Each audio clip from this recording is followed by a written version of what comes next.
All right, let's get started sewing up our Breezy overalls. This is a back yoke right here. Just sewing those two together down the center back seam. I'm going to repeat the same thing on my front yoke pieces. I'm using this really lightweight chambray. It has a really nice front and back. The right sides are the little polka dotted sides, then the wrong sides would be the plain blue. Here are my bibs now. I'm just going to sew them exactly the same, right sides together down the center seams. You're going to want to finish off these seams however you want. You can do a little French seam here if you would like. Sometimes I do it just for the look. Sometimes I do it to the front, sometimes for a little detail. Sometimes I do it to the back just to have a nice clean finish. These ones I just sewed up and finished with a serger on the edge. If you don't have a serger, you can also finish the edges with just a zigzag stitch or an overcast stitch. You do want to finish these edges.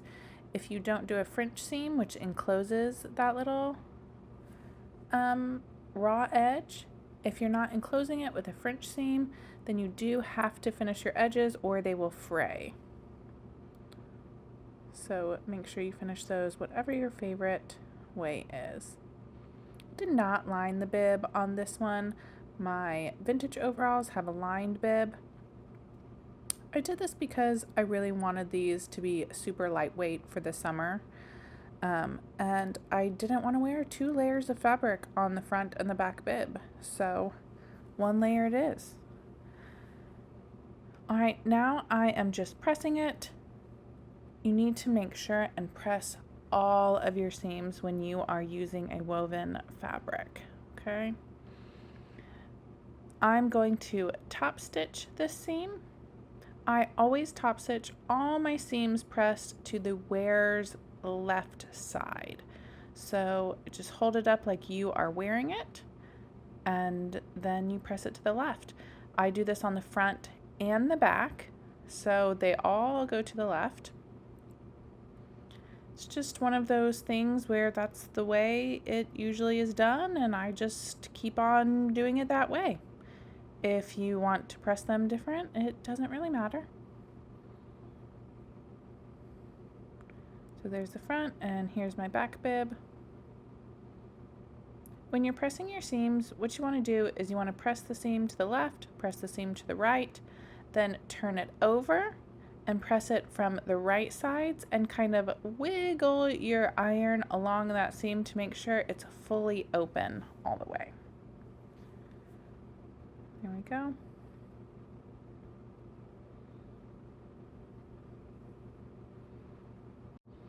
And now we're just going to top stitch these yokes as well. You can press them all to one side or you can open them.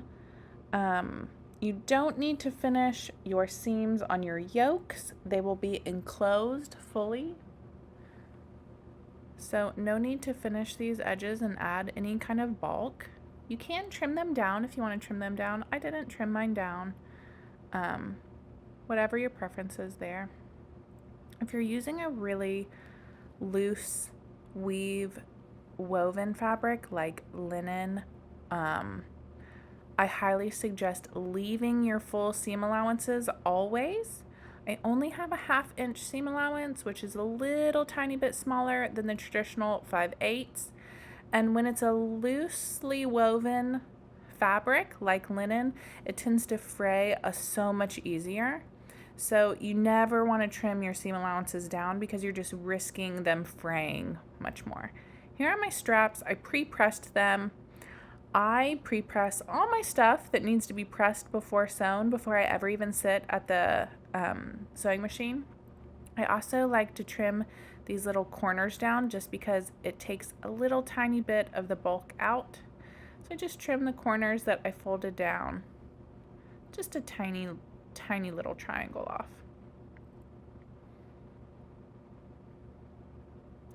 I always do my sewing in batches. I never sew from the tutorial straight. I always press everything that needs to be pressed before sitting at the sewing machine.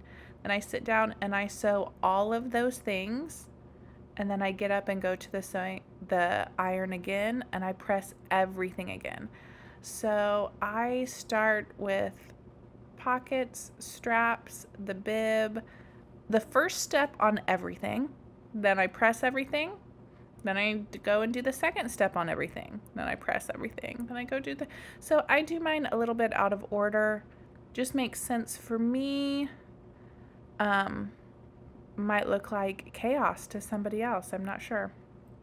I'm going to speed up the second strap because it's exactly the same thing.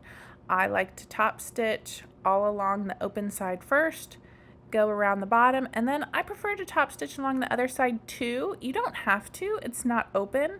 I just like the way it looks. Okay, now I have pre-pressed all my pockets along the top, 1 inch toward the wrong side. I'm just top stitching all along the tops of all my pockets. I'm adding the chest pocket, the back pockets, and I am adding front pockets as well, but of course those ones are slat pockets versus patch pockets like these, so I'm not doing them exactly the same. But again, I like to pre-press everything. I also have serged the edges on all my pockets. It's something you have to do on some fabrics, not all fabrics. If you're doing like a stretch woven, they don't tend to fray as badly. If you're doing a linen or something like that, I highly suggest it. If you're doing it with someone who's kind of rough with their pockets, like this is for my daughter, go ahead and serge all those edges just in case for a little extra stability.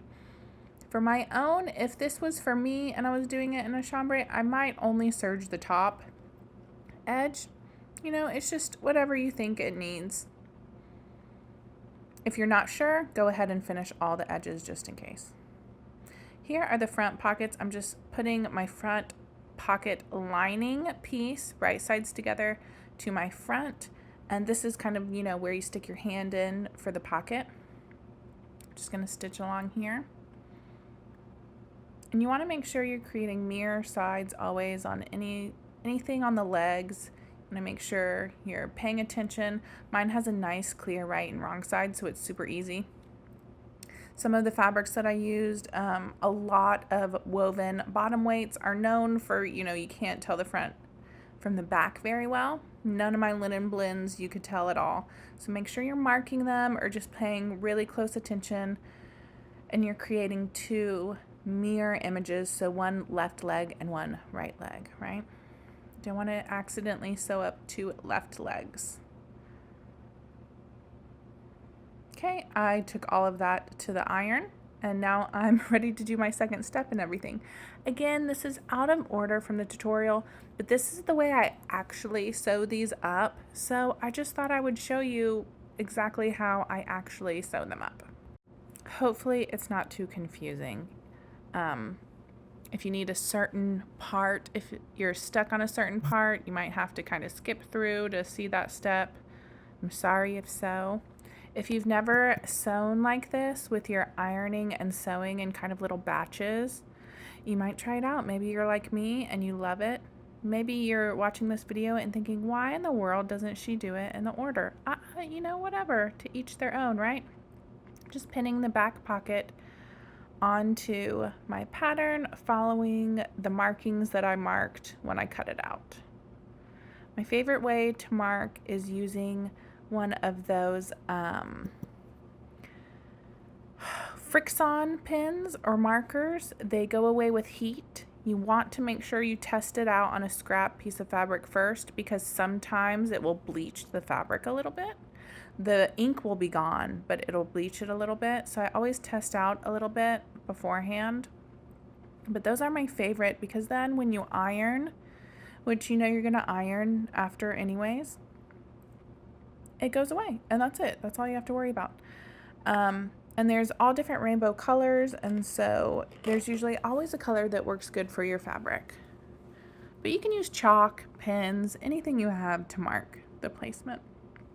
This is my favorite way to top stitch pockets. What I do is I go around the bottom, edges about 1/4 of an inch away, and then I go again right on the edge. And I just think it's cute. And also it's really nice and sturdy for my little ones who tend to shove things in their pockets really crazily.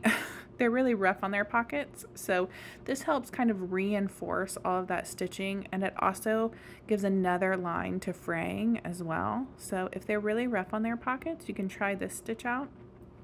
Another thing that I recommend, if they are really rough on stitching or on pockets, or maybe you are really rough on pockets and you find they kind of tend to tear away at those top two corners. It's very common if you're a little more rough with your pockets. What you want to do is just iron on two little pieces of interfacing on those back top corners. So it'd be right here at the top of the stitching, and you would just iron it onto the main part of the pants and stitch through it. It just adds a little bit more oomph to hold your pocket on.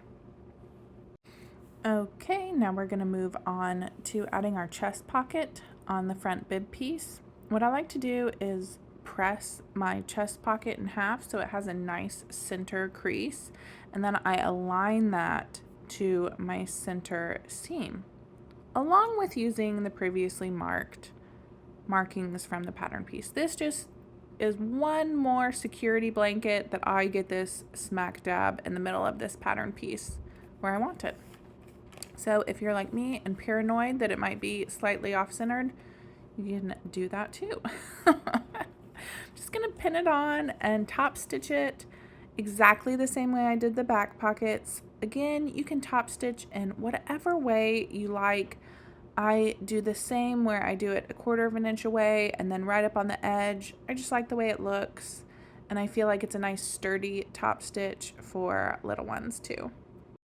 And here we'll go nice and close. When you're doing these corners, you always want to end with your needle down. Flip and pivot, right? You just lift up your sewing machine foot and pivot on those sharp little corners. You can see I took one extra stitch too. You want to, kind of gauge exactly where that little point is. If you get it off, no worries, pivot back, do one more stitch if you need, and keep on keeping on. And then when I get to the top, I just do a few stitches across the top to connect mine. I do not stop and start, I do it all together. Just a few stitches that way. And now I'm going to go all along the edge here. I'm going to say go slow. You can see I have a hard time slowing down. I do take my time on those corners though, because it'll drive me insane if I get off. So try your best to slow down and take your time here. And you can do either one first. Sometimes I do the very edge stitch first. Sometimes I do the 1/4 inch away first. It does not matter. Whatever you're more comfortable with. And then I just connect the two right here. All right, here we go. Okay, now we're done with the chest pocket. I'm gonna move on to the front pockets. So we sewed this right sides together. I pressed it. I do like to clip those seams a little bit too. I just use the pinking shears there to trim them down just a little bit. And now I'm just top stitching them. You don't have to top stitch them. I like to top stitch them, but it is not necessary. It's an extra little step if you want to take it.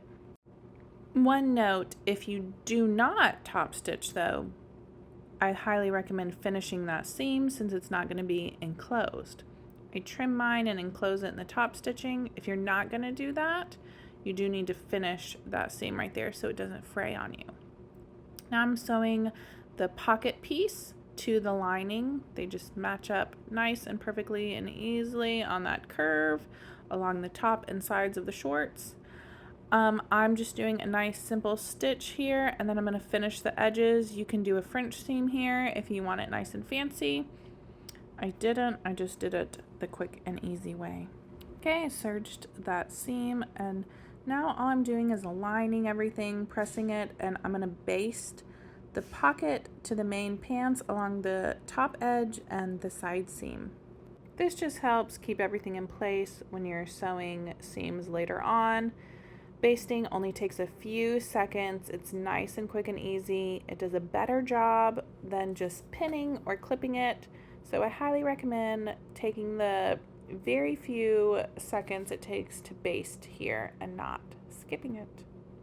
All right, now we're gonna sew an inseam. We're sewing them wrong sides together and we're only using 1/4 of an inch seam allowance here. We're gonna do a tiny little French seam here.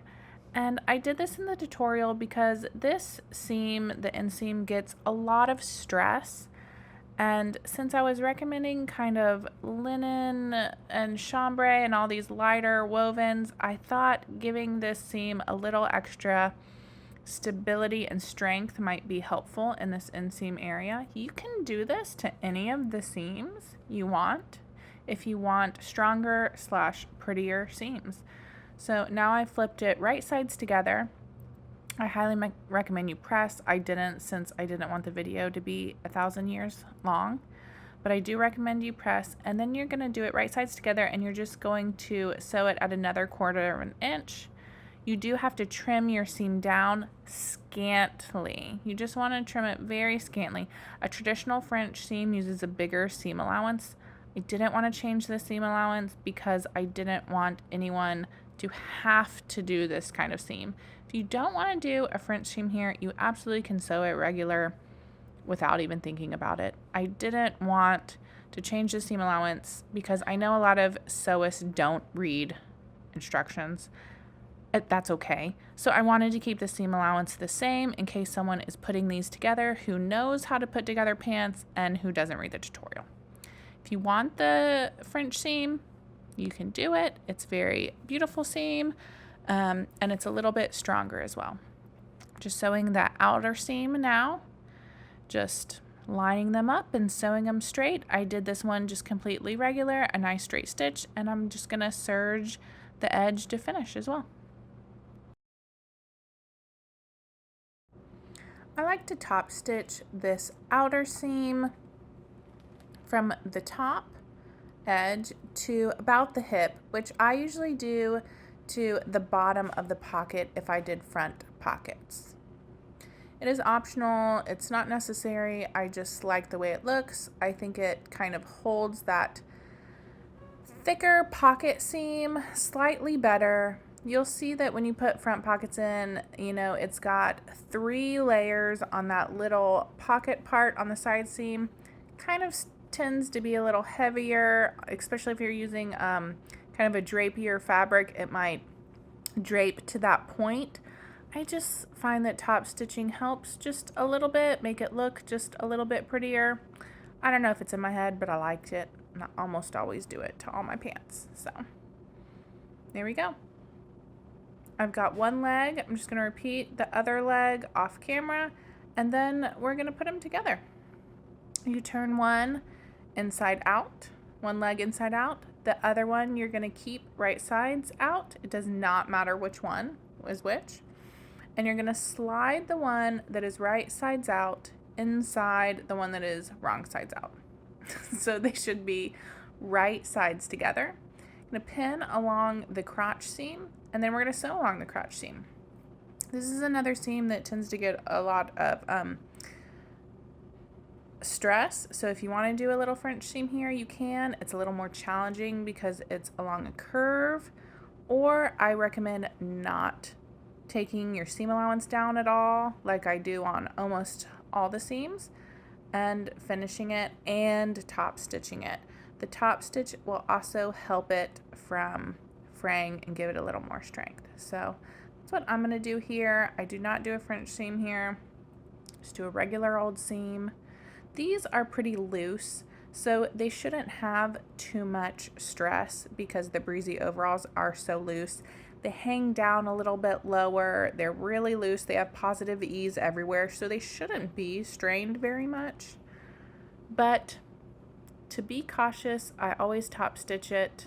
Again, I like to press it to the wearer's left and top stitch it all the way. And I'm just going to finish that edge with a serger and top stitch. Like I said, I'm going to speed it up a little bit because I found this part kind of boring. So hopefully sped up, it's not quite as boring for you.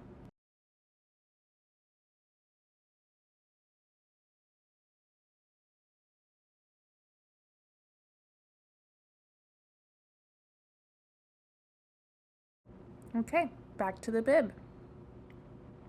We're going to hem the sides. I really like to serge the edges before. You need to be careful though, because if you're serging before, you have to press after you run it through your serger. If you do, serging is not getting you out of pressing, but it does give you a really nice 1/4 of an inch to follow along with, okay? Especially if you're using something like double gauze, which is super popular right now. I personally hate sewing double gauze. It grows and grows and it stretches and stretches. These bib fronts and backs are cut along the bias since they're, diagonal. And any woven will stretch slightly along the bias, but things like gauze just, you look at them and it grows an inch. And so if you're using something like that, or something a little loosely woven like linen, which I used linen a lot in mine, it doesn't grow anything like a double gauze, but it will stretch along the bias a little bit more than, say, this chambray. It's fine as long as you take the time to press after you serge so that it shrinks back up and lies back into its normal shape. If you run it through your serger and then press without pressing it, it's going to stretch out a little bit and you're going to get a wavy edge and you're not going to like that. So make sure if you run it through your serger like me, press, press, press, then press it to do that narrow hem on both sides. Okay, we're getting into the trickiest part here of these overalls, the yokes. These are beautiful ones finished, but you have to be very precise here on all of this sewing. I'm going to show you a little trick that will help you get this perfect. I like to line it up. You can see the 1/2 inch seam allowance so easily because my lining is folded up 1/2 inch. And I'm just putting a tiny dot exactly where that 1/2 inch seam allowance is, right at the edge. Right exactly where the edge of my bib is. That way I know that my needle is going to go through exactly where the edge is of the bib. It's going to line up perfectly every time this way, which is what we want, right? On the back bib, we're going to add in our straps. So I like to just go up and down the sides. I stop about 1/2 inch from the top. You don't have to, you can keep going, but there's no reason to, so I just stop. And make sure my needle goes through those 2 little marked points. And now I'm just going to put my straps sandwiched inside. I like to do them after I sew the sides just to make sure I get them perfectly into the corner. It's one of my pet peeves when I'm sewing straps if they're not lined up perfectly. So this is just a little trick that I do to get them absolutely perfectly in the corner. I don't have to mark very much. I don't have to guess very much. It's just easier. And it's nice and perfect because you get to push those straps right up against that first seam and then you just dart across the top and it's perfect every time. So if you struggle getting them perfectly in the corner, you can try it out this way and see if it's a little easier for you.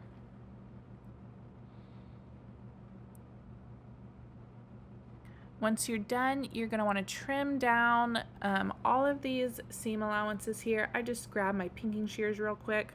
You always want to trim off the corners as well, just straight across the corners so you don't have a lot of bulk in that corner. And then we're going to flip it right sides out.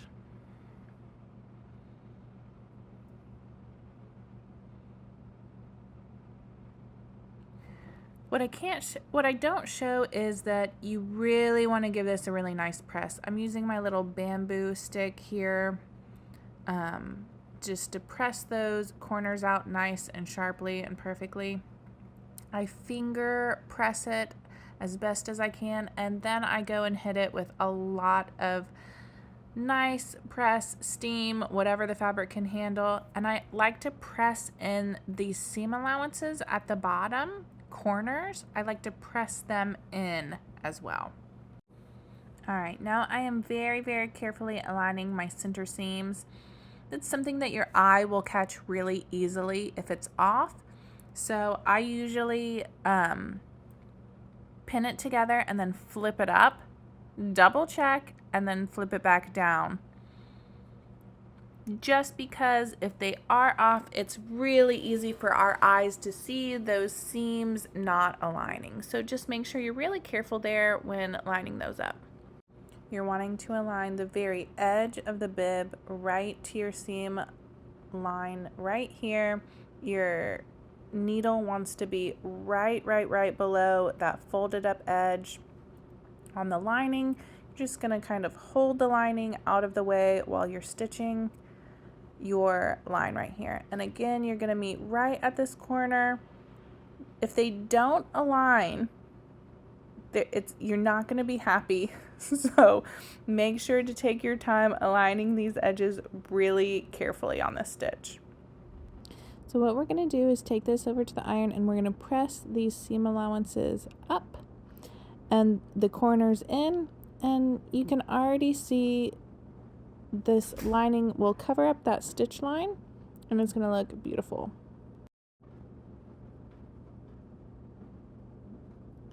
So what you're going to do is pin from whichever side you want to stitch on. You can stitch this from the underside. I highly prefer stitching it from the top side because I care what the top side looks like the most. So I want my top stitch to be absolutely perfect from the right side. If you're using something that's a little more challenging than the chambray presses really nicely and easily. So I could just press it and I didn't pin it. When I'm using like a rayon linen, or let's say I made my daughter one in a rayon chalet, I'm not sure how to say that, I definitely pinned. If you're having a hard time even with pins, you can also use something to hold it in place, like a hem tape or an adhesive spray. Just make sure whatever you're using, if it is an adhesive, that it is machine safe and it's not going to gunk up your machine. You do not have to continue top stitching along the sides and top like I did. I just like the way it looks to top stitch the entire thing. The only necessary one is across the bottom. So you can stop there when you go across the bottom. Just like the way it looks to top stitch the entire thing. So I do. You can see it looks really beautiful from the inside and the outside. You just repeat the exact same steps on the front bib. Okay, now we're going to move on to the curved shorts. I have a lot of pieces here, so make sure you have the right amount of pieces. You should have 4 fronts and 4 backs, which I know is a lot of pieces. There is a seam at the top, a seam at the bottom. Okay. And we're just going to sew them into circles, front to back, front to back, front to back. Make sure that you are making mirror images of these though. It's important if your fabric doesn't have a clear right and wrong side that you mark it.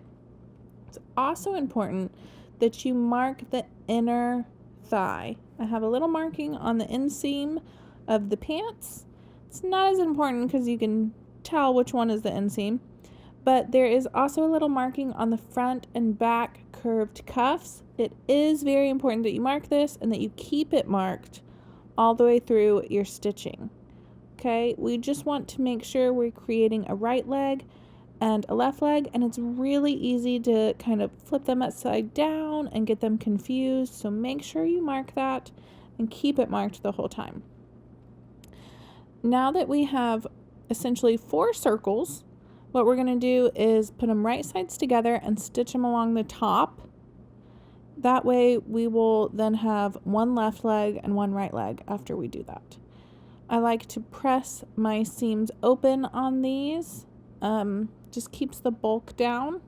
They're all going to be enclosed, so you don't need to finish them. No need to add more bulk than necessary. Do need to make sure you are stitching the top seam here. Again, it's important to have that marking so that you can remember where's the top, where's the bottom. These shorts are longer at the inseam and they curve up towards the outer thigh, if that helps you keep them all straight. This is just a normal seam here, a nice 1/2 inch seam allowance. I like to trim mine down with pinking shears. Then we're just going to flip it right sides out and press it. Just like this, all along the edge. And this is our cuff. It's got a seam along the top. And it will follow that curve of the shorts perfectly. Since these are along the curve, it's really important to press so that you know your fabric isn't growing and stretching along the bias. We are going to press these and we're going to flip our shorts inside out, press along the seam too. Again, they're curved, it's along the bias, it's really easy to stretch out. So give them both a nice press before attaching them. We are going to put right sides of cuff to wrong sides of shorts. We're going to hide this seam between the cuff and the shorts. If you want it where the cuff folds down, these are not made that way. These do not make the shorts any longer. You don't have the option of folding them down. They follow the shorts perfectly to be folded up. And so if you fold them down, they're going to look a little funky. Since it's not a straight leg, they're kind of tapered at the thigh. It follows that taper going back up, not going down. So if you want the shorts longer, I suggest just lengthening the inseam completely, slashing and spreading, versus trying to fold these cuffs down. You want to make sure you're aligning those marked inner thighs inseam with the inseam and inner thighs of your pants. You should see how they curve up on the sides, but just to make sure you're not accidentally flipping anything upside down or anything, those markings are there to make sure you have them on the right side, and you have created one left and one right, and they align all together perfectly. So we're just going to stitch these on with the normal 1/2 inch seam allowance. I'm going to speed it up a little bit so it's not too boring for you. And then I'm just going to finish the edge with my serger. You can finish the edge however you prefer. I do not fully enclose this seam. It is sandwiched between the cuff and the main, but I don't like to top stitch my cuff all the way down, enclosing it. If you like that look, you can enclose it by top stitching the cuff all the way down.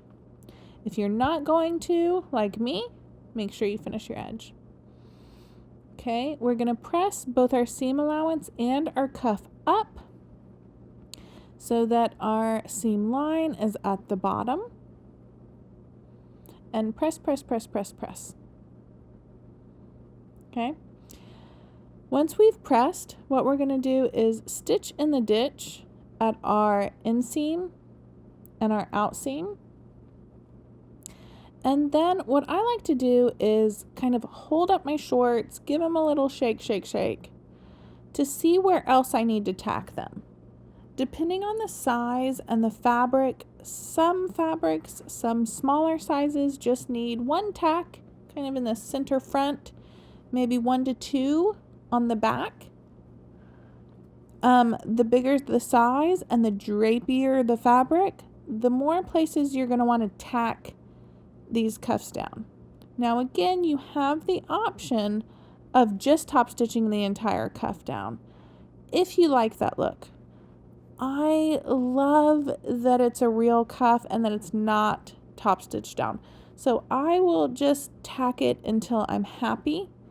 If you tack it in a couple spots and with wear you might need a little bit more, you can always add a few more. Okay?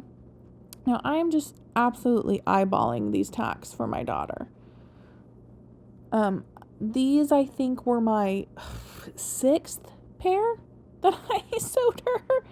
So I got to where, I pretty much would add 2 to her back and 1 to 2 in the front, depending on the fabric. Again, this fabric held a press really, really easily, so I didn't think she needed very many tacks.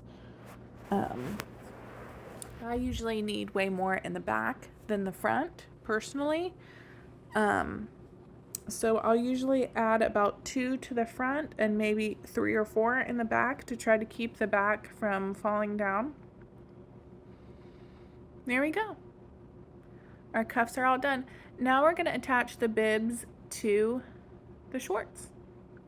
Make sure you're aligning your center seams super carefully. Again, this is something that your eye will pick up on really, really easily if they're not aligned perfectly. So, just flip it up, check it, make sure it's perfect. Your bib will extend past the side seam just about an inch. You can baste this on if you want to baste it. I find the overlapping parts are so small, I didn't need to baste. But if you're working with fabric that might be kind of challenging, go ahead and baste, especially along those side seams, or maybe even the center, front and back, to make sure those don't shift at all on you either. I'm just going to pin here though. My fabric was very easy to work with. Just going to repeat on the back bib, aligning that center back seam super carefully. And then again, the sides of the bibs are going to go past the side seam about an inch, so they will overlap on the front, about 2 inches of overlap, since they both extend about an inch past the side seams. And that's the same on the youth and the adult, actually. I overlapped them the same amount. You can see my little overlap here.